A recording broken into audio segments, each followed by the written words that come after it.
रामगंज मंडी निकाय चुनाव में खास बातचीत वाले प्रोग्राम में आज हम वार्ड नंबर 28 में हैं। वार्ड नंबर 28 वो वार्ड है जो काफ़ी सुर्खियों में रहा था, सूची आने के पहले भी, सूची आने के बाद भी। सूची आने के पहले तो ये सुर्खियों में इसलिए रहा कि यहाँ से भारतीय जनता पार्टी के कई दिग्गजों ने टिकट के लिए आवेदन किया था, परंतु अंत में टिकट गोपाल गर्ग की झोली में गया। उसके बाद यहाँ से पूर्व पालिका उपाध्यक्ष ओम गुर्जर ने निर्दलीय के तौर पर फॉर्म डाला। पार्टी के आला नेताओं ने, गोपाल जी गर्ग ने, सब ने मिलकर उन्हें समझाइश करके फॉर्म वापस ले लिया। परंतु अभी भी वार्ड 28 इसलिए चर्चाओं में है कि गोपाल गर्ग भारतीय जनता पार्टी का बड़ा चेहरा है। इनकी प्रतिष्ठा के साथ साथ में पार्टी की प्रतिष्ठा भी दांव पे लगी हुई है। यहाँ पर अन्य राष्ट्रीय दलों के उम्मीदवारों के अतिरिक्त निर्दलीय भी ताल ठोके हुए हैं। अब गोपाल जी से पूछते हैं कि वो किस तरीके से प्रचार प्रसार कर रहे हैं, जीत के प्रति कितने आश्वस्त हैं। गोपाल जी, कैसा लग रहा है आपको यहाँ पे प्रचार के दौरान? बहुत शानदार लग रहा है। रामगंज मंडी क्षेत्र का सबसे शिक्षित और यूँ कहें कि विकसित वार्ड है। यहाँ चुनाव लड़ करके मुझे बड़ी खुशी है। मैं भारतीय जनता पार्टी के उच्च नेतृत्व को धन्यवाद देना चाहूँगा कि उन्होंने मुझे इस लायक समझा कि इस वार्ड में चुनाव लड़ने के लिए भेजा। गोपाल जी, जब सूची आई थी उस समय यहाँ से इस वार्ड से कई नेताओं ने, भाजपा के जो बड़े चेहरे थे, उन्होंने यहाँ से आवेदन किया था। अंत में आपका टिकट यहाँ से फाइनल हुआ, तो ऐसा क्या हुआ कि पार्टी ने आप ही में विश्वास जताया, अन्य चेहरों को यहाँ से दरकिनार किया? नहीं, पार्टी ने किसी को दरकिनार नहीं किया है। भाजपा में की रीति नीति के अनुरूप उन्होंने सभी को संतुलित करते हुए उनको जैसी पार्टी की रीति है उसके अनुसार उनको उन्हीं के क्षेत्रों में टिकट दिए। जैसे कि यह सामान्य वार्ड है, पार्टी चाहती थी कि सामान्य वार्ड से किसी सामान्य को टिकट दिया जाए, तो उसके लिए हमारे बड़े भाई ओम जी भाई साहब को उनके वार्ड 39 से टिकट दिया गया। लेकिन कई कारण होते हैं कई बार कि आदमी अपने मनपसंद वार्ड से चुनाव लड़ना चाहता है।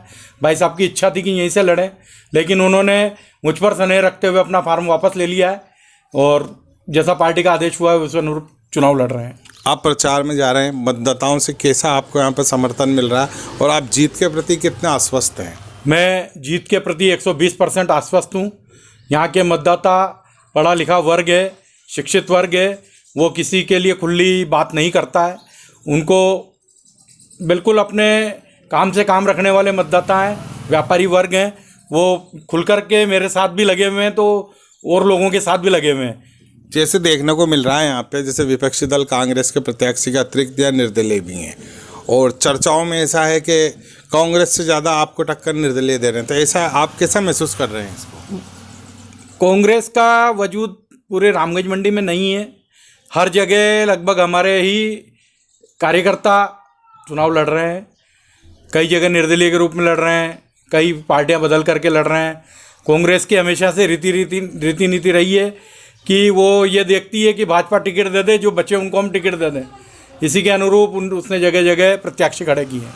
अच्छा, आप जो यहाँ पे भारतीय जनता पार्टी के 38 प्रत्याशी चुनाव मैदान में, एक निर्दलीय को भाजपा ने समर्थन दिया हुआ है, इन 39 में से कितनी सीटें भाजपा जीत रही है आपका आकलन के अनुसार? भाजपा का पूर्ण बहुमत बन रहा है। मेरे आकलन के हिसाब से 28 से 30 सीटें भाजपा की आ रही है, और हो सकता है कि अगर मतदाता बिल्कुल शांत है उसके अनुरूप हो सकता है कि हमारी 32 से 33 सीटें भी आ जाए। गोपाल जी, पिछले बोर्ड में जब भारतीय जनता पार्टी पूर्ण बहुमत से आई थी, अध्यक्ष के चुनाव के टाइम भाजपा के कुछ बागी हो गए थे और उसी भाजपा के प्रत्याशी के समक्ष चुनाव लड़ा था। इस बार भारतीय जनता पार्टी से 4 या 5 चेहरे ऐसे हैं जो अध्यक्ष की दौड़ में शामिल हैं, उनमें एक नाम आपका भी है। अंत में जब भाजपा बोर्ड बनाएगी, बहुमत में आएगी, तब अगर आप अध्यक्ष की दौड़ में शामिल रहे तो अन्य लोगों को कैसे मनाएंगे? भाजपा की रीति नीति में विश्वास करने वाले ही कार्यकर्ताओं को इस बार टिकट दिए गए हैं। पार्टी का जो भी आदेश होगा उसे सभी को मानना होगा, चाहे मैं हूँ या और कोई है। कोई भी इस तरह की कोई जो पिछली बार हुआ ऐसा कुछ नहीं होगा। पिछली बार जो हुआ है उसके लिए कहीं ना कहीं हमारे नेतृत्व की कुछ कमी रही है। इस बार ऐसा कुछ भी नहीं होगा। आप भाजपा के बड़े चेहरे हैं, रामगंज मंडी के अपितु विधानसभा के बड़े चेहरे माने जाते हैं। वरिष्ठता के नाते आपको अध्यक्ष के पद के रूप में यहाँ पे जनता भी देखना चाहती है, कार्यकर्ता भी देखना चाहते हैं। अंत अगर आपको अध्यक्ष के लिए नॉमिनेट नहीं किया गया तो उस समय आप पार्टी के साथ रहेंगे या कुछ बगावत जैसा भी कुछ होगा? मैं पार्टी का सच्चा सिपाही हूँ। मैं न तो इस दौड़ में अभी हूँ न रहूँगा। अगर पार्टी का जो आदेश होगा उसे मानने के लिए हम तैयार रहेंगे, चाहे पार्टी किसी को भी ला करके सामने खड़ा कर दे। जैसे कल एक सूची आई थी, कुछ लोगों को भारतीय जनता पार्टी से 6 वर्ष के लिए निष्कासित किया गया है। उसके बाद भी बहुत से नाम ऐसे रहे। आपके वार्ड से जो एक निर्दलीय प्रत्याशी है वो भी भाजपा का कार्यकर्ता था, उसको निष्कासित नहीं किया गया। ऐसे और भी कई वार्ड हैं जहाँ पर निर्दलीय लड़ रहे हैं लेकिन उन्हें निष्कासित नहीं किया। तो जनता में चर्चा है कि भाजपा ने पक्षपात किया है, तो इसके बारे में आप क्या कहेंगे? भारतीय जनता पार्टी ने कोई पक्षपात नहीं किया है। भाजपा ने सिर्फ उन्हीं को पार्टी से निष्कासित किया है जो किन्हीं पदों पर है। पार्टी ने, जैसे मेरे सामने जो प्रत्याशी चुनाव लड़ रहा है वो न तो किसी भाजपा के पद पे है और न वो सक्रिय सदस्य है। अगर वो सक्रिय सदस्य भी होता तो पार्टी से बाहर करती। अभी आम चुनाव में जैसे विधायक जी प्रचार के लिए जा रहे हैं तो वहाँ पे जनता का कुछ आक्रोश का उन्हें सामना करना पड़ रहा है। जैसे टिकट वितरण में कुछ कार्यकर्ता नाराज हैं, कुछ निर्दलीय के तौर पे ताल ठोक रहे हैं, कुछ बाहर से विरोध कर रहे हैं, तो उसको वो कैसे साथ पाएंगे? आप पार्टी के वरिष्ठ नेता हैं, इस नाते आपसे ये सवाल है। भाजपा एक बहुत बड़ा परिवार है। जब परिवार बड़ा हो जाता है तो सभी को खुश रखना बहुत बड़ा दायित्व होता है। तो छोटी मोटी बातें परिवार में होती रहती है, सभी को हम खुश रख करके चलेंगे और सभी को साथ लेंगे। चुनाव के पूर्व एक मीटिंग हुई थी भारतीय जनता पार्टी की, उसमें कुछ लोगों ने ये स्वर उठाए थे कि जो पदों पे बैठे हुए हैं उन लोगों को पार्टी टिकट ना दे। लेकिन अभी जो सूची आई है भाजपा की, इसमें तकरीबन 8 लोग ऐसे जो पदों पे बैठे हैं और वो चुनाव लड़ रहे हैं। तो इस नीति को कैसे बदला गया था? पार्टी की कोई नीति नहीं बदली है।